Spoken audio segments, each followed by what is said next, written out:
Hollow Verbs Qal. In this module, I want to overview the Qal for hollow verbs, and then in the next few, we'll look at each part of the Qal verb system. Okay, here we have a hollow verb, hollow Qal of kum. Kum means to arise or to stand up.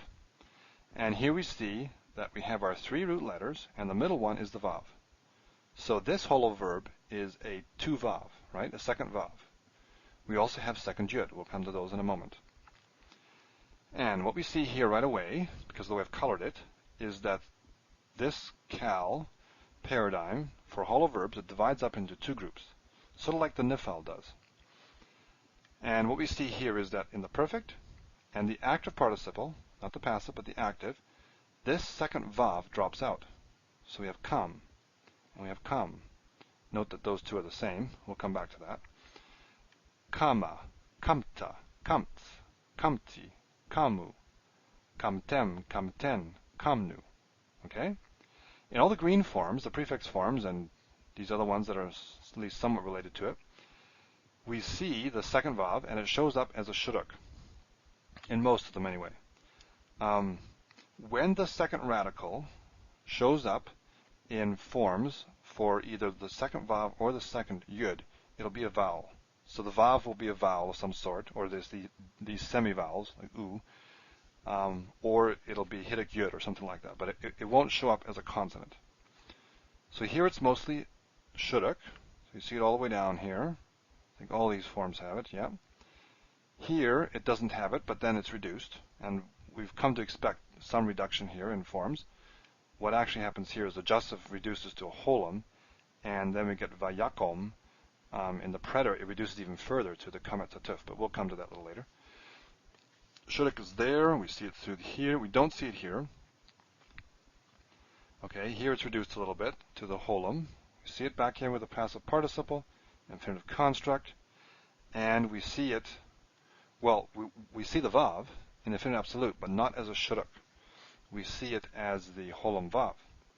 And remember, holum vav marks the infinitive absolute for the first four binyanim, or holum vav or holum. So that's good that we have it there. Then we can recognize that we have the infinitive absolute form. And look here, we have kum, kum, kum. We got a lot of repetition here, so it's good that at least one of them looks different, so we can distinguish our forms. Okay. My notes here for two vav verbs, find my cursor. In the perfect and participle, active participle that is, the middle letter drops out. So that's what I was saying here. Perfect and participle, the red ones. And in most other forms, you get the semi-vowel. You get this vav showing up as a mater.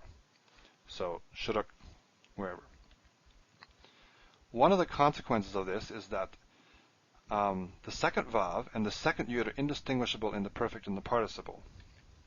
So in these forms, you cannot distinguish second vav from second yud, and that's because the second yud verbs also drop their middle radical in these forms. So hollow verbs in general drop their middle radical in the perfect and the active participle for the Qal. And so because of that, they don't list these hollow verbs in the dictionary by the perfect 3ms. This is how all the other verbs are listed. This is the lexical form, the form you find in your lexicon. Instead, they use the infinitive construct, because the infinitive construct has the middle letter visible. So if you want to look these up, you need to figure out, or just try, figure out whether you have a yud or a vav, and look it up with those. You won't find it under this. Okay. Let's now take a look. So we've seen kum here, hollow verb kum, to arise, second vav. Let's now look at sim. This means to put or to place, and this is the second yud. And there's our yud, right? So again, we see the same behavior. Perfect, active participle, the yud has dropped. So we have sam and sam. Sama, samta, samt, samti, samu, samtem, samten, samnu. Okay? Just completely analogous to what we have with kum. And here in these other forms, we see our second radical, the yud, shows up, and it shows up as a hitic yud. Again, it's a mater, but we do see the yud. So we see that all the way down here, all through the imperfect. Again, we have reduction here, and we'll talk about this later, but hitic yud reduces to tzere, and then in the preterite, vayasem, it reduces even further down to the segel there. But it's here again in the cohortative. We have it in the imperative. We don't have this form attested, by the way, not with seem anyway. And here we have seem, passive participle, infinitive construct, seem, seem, seem, imperative as well, okay? All three are the same, just like we had here, cum, cum, cum. Back to seem, and then we have som. So again, we see our holem vav for the infinitive absolute, which is good. So at least we have the marker there of the holem vav. So second yuds, same as second vav, or same in terms of how it behaves. Perfect and participle, that's the active participle I should have written here. The yud drops. And other forms, yud is a semivowel. For most of them, it's hitic yud. And the lexical form is seem, which is what we have for the infinitive construct. Okay, next we'll look at the perfect.